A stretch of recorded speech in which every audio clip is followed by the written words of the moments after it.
Todos nós devemos, de fato, nutrir em nossas vidas relacionamentos saudáveis e todos os nossos relacionamentos começam no lar. A nossa família, de fato, é a base para tudo que nós vamos nos tornar, tudo que nós somos, o que nós podemos melhorar, como nós podemos aprender mais sobre perdão, sobre uma vida melhor, com o Senhor, obviamente. Então, quando nós temos um lar cristão, ou um lar onde você é a única pessoa que é cristã, de fato você é uma luz ali, de fato você pode levar o evangelho para as pessoas mais próximas. Perceba o que é dito em Tito, capítulo 2, versículo 4 e 5, a fim de instruírem as jovens recém-casadas a amarem ao marido e a seus filhos, a serem sensatas, honestas, boas donas de casa, bondosas, sujeitas ao marido, para que a palavra de Deus não seja difamada.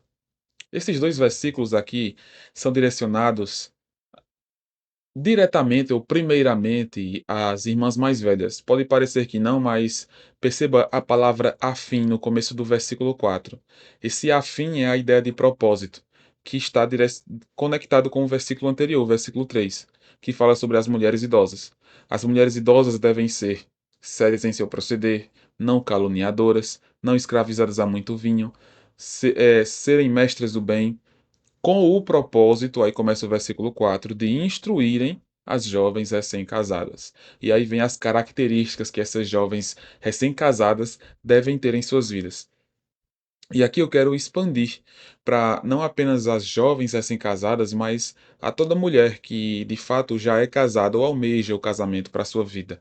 E essa lição serve para você, esposa, para você, futura esposa, e para você, esposo, para você, futuro esposo, que de fato quer honrar o seu lar e quer entender como de fato é o padrão correto para a esposa no lar. O texto nos diz de fato o que é: instruírem as jovens recém-casadas a amarem ao marido e a seus filhos. Então, é descrito na palavra em outra ocasião pelo apóstolo Paulo sobre o marido amar a esposa.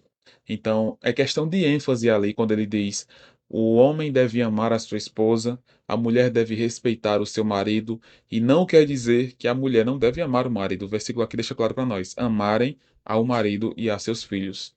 Então, é especial, é intencional, é essencial que a mulher ame ao seu marido, que ela de fato cuide dele, que ela de fato tenha prazer em estar com ele, em apresentar cada vez mais ele a Jesus e Jesus a ele.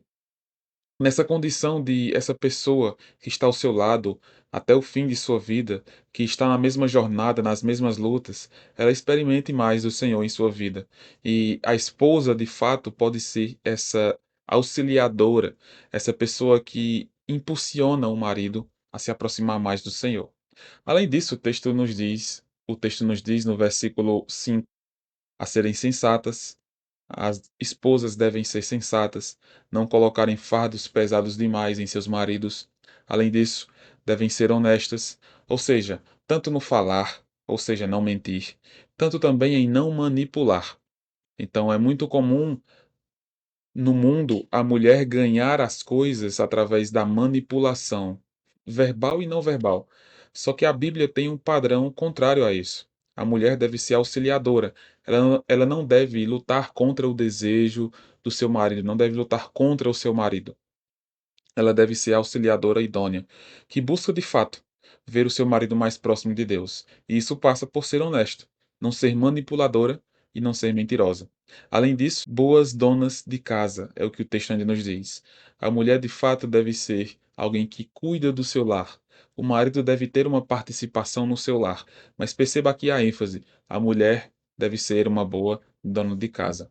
Ela deve ser bondosa também, deve nutrir a bondade em si. Além disso, deve estar sujeita ao seu marido, e aqui envolve aquela questão de submissão santa, submissão espiritual. Não é submissão cega nem fanática, mas é uma submissão que de fato agrada a Deus. E isso com o propósito de quê? A parte final do versículo 5 nos diz: para que a palavra de Deus não seja difamada.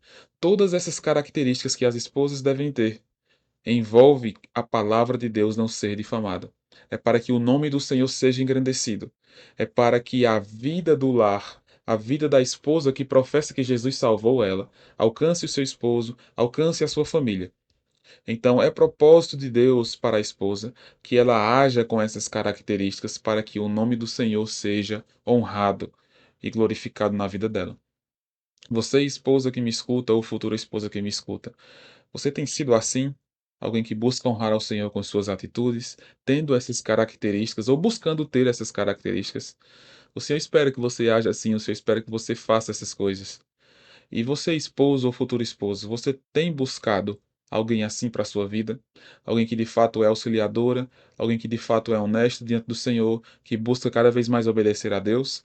Esse é o padrão de Deus para a família. Que nós possamos ter famílias santas, famílias que buscam ao Senhor. Deus te abençoe.